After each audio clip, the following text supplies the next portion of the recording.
عرض کرتا چلوں غالباً جسے علماء نے اور محدثین نے جنگ خندق کے موقع پر نقل فرمایا ہے کہ جب شدت کی جنگ کا معاملہ آ گیا اور صحابہ زخمی ہونے لگے، جنگ ہو رہی تھی، اب اتنا موقع نہیں تھا کہ جلدی مرہم پٹی کی جائے۔ صحابہ آئے سرکار کی بارگاہ میں، عرض کیا یا رسول اللہ صحابہ زخمی ہو رہے ہیں، جنگ شدت کی ہے، اتنا موقع نہیں مل رہا کہ ہم مرہم پٹی کا صحیح کام انجام دے سکیں۔ میاں اللہ کے حبیب کا دریائے کرم جوش پر آیا، رحمت رسول کو جوش آیا۔ میرے آقا مجبور و بے کس نہیں ہے، مختار کل نبی ہیں، اختیار ثابت فرما دیا۔ دریائے کرم جوش پر تھا، ارشاد فرمایا کہ اے صحابہ تراب و بلدنا بیریق یہاں دے لینا شفاء لمرضنا، مرہم پٹی کی ضرورت نہیں ہے، میرے شہر مدینہ سے کہیں سے بھی خاک اٹھا لو اور ایک مومن اس میں اپنا تھوک ملا کر زخم پر لگا دے، شفا ہو جائے گی۔ تو حدیث پاک کے راوی کا بیان ہے کہ کاری سے کاری زخم لگتا تھے، بڑا سے بڑا، صحابہ غبار مدینہ اٹھاتے، اپنا تھوک ملاتے، زخم پر مل دیتے، معلوم ہوتا تھا کہ ان کو زخم لگا ہی نہیں۔ میاں یہ ہے غبار رسول، شہر رسول کی شان، اور یہ ہے مدینہ طیبہ کے گلی کوچوں کے غبار کی شان۔ تو اس پر ایک بات سامنے آئی کہ ایک مرتبہ حضرت کی بارگاہ میں غالباً ہمارے پیر بھائی ہیں، انتقال ہو گیا، مولا تعالی ان کی مغفرت فرمائے اور ان کی بخشش فرمائے۔ ہمارے پیر بھائیوں میں تھے، شہر مدینہ شریف میں رہتے تھے، انہیں کوئی تکلیف یا مرض کا معاملہ، تو حضرت کے پاس ان کا عریضہ آیا، تو حضرت نے اس کا جواب میرے ہی قلم سے لکھوایا تھا اور فرمایا تھا کہ یہ لکھ دو، یہ حدیث پاک لکھوائی اور فرمایا کہ علاج کی ضرورت نہیں ہے، بس غبار مدینہ لے لیں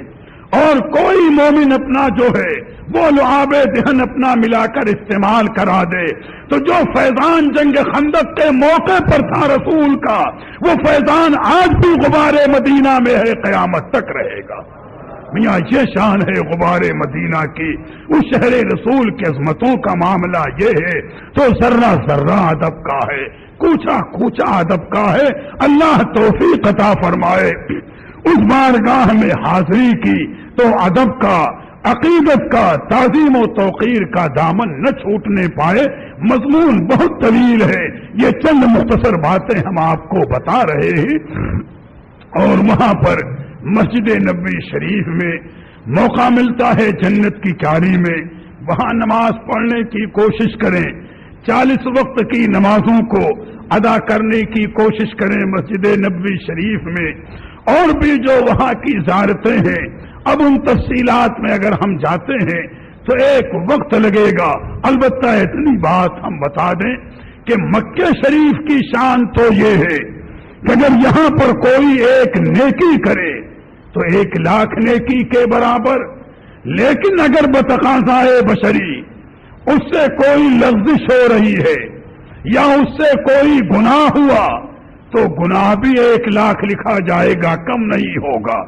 دونوں پلے برابر کے ہیں۔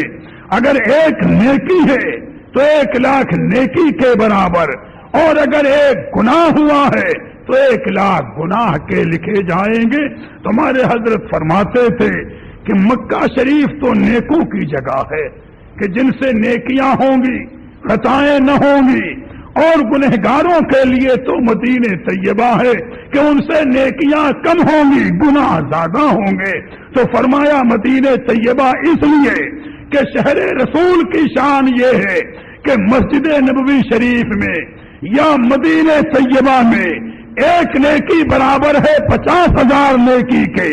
اگرچہ 1,00,000 نہیں ہے، ایک نیکی برابر ہے 50,000 کے، لیکن اگر گناہ ہوگا تو ایک ہی لکھا جائے، ایک کا 2 نہیں لکھا جائے گا۔ میاں یہ سرکار کی رحمت ہے، یہ سرکار کا کرم ہے، یہ نوازش ہے۔ تو شہر مدینہ کی ہر ادا بڑی پیاری ہے اور بڑی نرالی ہے۔ اللہ تبارک و تعالی آپ کو, ہمیں, ہر مومن کو اور جانے والے ہر حاجی کو ادب کے ساتھ حاضری کی توفیق عطا فرمائے۔ اب اگر اور فضائل اور دوسری باتوں کو ہم بیان کریں تو ایک وقت چاہیے، اور بھائی سفر کرنے والوں کا تو انداز، یہ مضمون اتنا طویل ہے۔ ایک عاشق رسول کی بات آئی، اگرچہ میں اپنی صحت کے باعث طویل تقریر کی منزل پر نہیں، بس آداب صلاۃ و سلام عرض کرنا ہے، لیکن ایک عاشق رسول کا تذکرہ جو علماء نے کیا ہے، غالم حیات کرامت علی شہیدی رحمت اللہ علیہ، یہ بڑے پائے کے عاشق رسول تھے اور بڑے مرتبے کے عاشق رسول تھے۔ آپ کی ایک نعت بہت مشہور ہے کہ تمنا ہے درختوں پر تیرے روضے کی جا بیٹھوں، تمنا ہے درختوں پر تیرے روضے کی جا بیٹھوں، قفس جس وقت ٹوٹے طائرے روح مقید کا۔ یعنی مفہوم یہ ہے کہ یا رسول اللہ، جب میرا آخری وقت ہو تو مجھے آپ کے دیار میں یا آپ کے دیار رحمت میں جو رحمت و نور کے درخت ہیں ان ڈالیوں میں میری روح کو رہنے کا موقع مل جائے۔ مفہوم یہی ہے، علماء نے ذکر کیا، یہ بڑی طویل نعت ہے ان کی، اور پڑھتے تھے بڑے والہانہ انداز میں۔ اب آج تو نجدیوں نے جگہ بجگہ اونچی عمارتیں وغیرہ بنائی ہیں کہ جلدی جانے والوں کو گنبد خضرا شریف شاید باہر سے اتنی جلدی نظر نہیں آ سکتا، لیکن پہلے جب اتنی اونچی عمارتیں یا اور چیزیں نہ تھیں تو جب اونٹوں پر یا ویسے سفر ہوتا تھا تو مدینہ طیبہ قریب پہنچنے کے بعد وہیں ایک وادی ہے اور وہیں سے سرکار کا گنبد خضرا شریف بالکل صاف نظر آتا تھا، اور حاجیوں پر ایک والہانہ کیفیت طاری ہو جاتی تھی، اور وہیں سے صلاۃ و سلام کا نذرانہ۔ اور چونکہ حکم شریعت یہی ہے کہ جب تک آپ شہر مدینہ میں رہو، کسی گلی کوچے میں رہو، تو جس گلی کوچے میں آپ جہاں ہیں اگر گنبد خضرا وہاں سے نظر آ گیا تو ادب کا تقاضا یہ ہے کہ چند منٹ ٹھہر کر کے صلاۃ و سلام عرض کرو، پھر آگے بڑھو۔ چاہے 10 مرتبہ گنبد خضرا نظر آئے، آپ مدینہ طیبہ کے راستوں میں گھوم رہے ہوں، لیکن جہاں سے گنبد خضرا پر نظر پڑ گئی وہیں سراپا ادب بن کر کھڑے ہو جاؤ اور صلاۃ و سلام عرض کرو، اور پھر اس کے بعد آپ آگے بڑھ جاؤ۔ یہ ادب کا طریقہ۔ تو ویسے اس وادی کے اندر بھی یہ قانون کہ جیسے ہی گنبد خضرا شریف پر نظر پڑتی تھی حاجی درود و سلام کا نذرانہ بلند کرتے تھے۔ حضرت کرامت علی شہیدی رحمت اللہ علیہ کے متعلق ہے کہ جب یہ حج کرنے کے بعد حاجیوں کے قافلے کے ساتھ یہ مدینہ طیبہ کی جانب روانہ ہوئے، وہی نعت آپ کی زبان پر وہی اشعار تھے کہ تمنا ہے درختوں پر تیرے روضے کے جا بیٹھوں، قفس جس وقت ٹوٹے طائر روح مقید کا، یا اور جو کچھ اپنا پڑھتے ہوئے جا رہے تھے۔ لوگ کہتے ہیں کہ حقیقت یہ ہے کہ جیسے ہی اس وادی میں پہنچے ہیں اور ان کی پہلی نظر پڑی ہے گنبد خضرا شریف پر، تو نظر پڑنے میں اور روح کے پرواز کرنے میں دیر نہیں لگی ہے۔ یا یہ ہے عاشقوں کا معاملہ، اور یہ ہے عاشقوں کی شان کہ جن کو مولا تعالی عشق کا وہ شعور عطا فرما دے،